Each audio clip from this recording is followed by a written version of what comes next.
Aries provides an import tool for library parts via the pad's ASCII file format, which is supported by the PCB Librarian software. This movie shows how to use both tools to create and import a footprint into the Proteus libraries. You can download and install the free version of PCB Libraries Expert from their website. Once opened, the surface mount and through-hole buttons at the top present you with a list of templates for creating a footprint. Once you select the template you want, hit the OK button to enter the main configuration screen. The reference button at the top will populate the various fields with an example part of the specified type. Normally, however, you would type in the values from a datasheet to define the land pattern that you want. When you make a change, press the OK button to commit the change and update the display.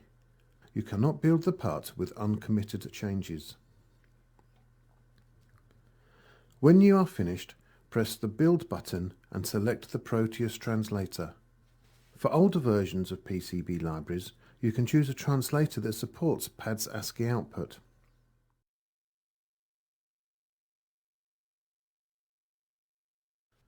The important information on this dialog is the layer mapping numbers.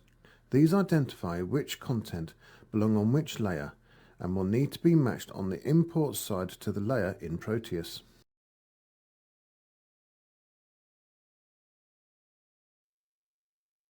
Next, launch the Import Package command from the Library menu in Aries. Navigate to the pad's ASCII file on disk and select it for import. The first screen after import is the log window, which will list any warning messages or errors that have occurred during the import. This should be reviewed before moving on to create the part in Proteus. The next dialog will show a package preview on the right-hand side and some layer mapping options on the left. As mentioned earlier, the key thing here is to make sure that correct numbers are associated with the various layers in Aries. Assembly graphics can optionally be imported onto a mechanical layer, but be aware that this will cause problems if you specify the same layer as the mech layer used for slotting and routing. Part name, category and description are normally present in the imported file and will be passed through to the library selection page of the wizard.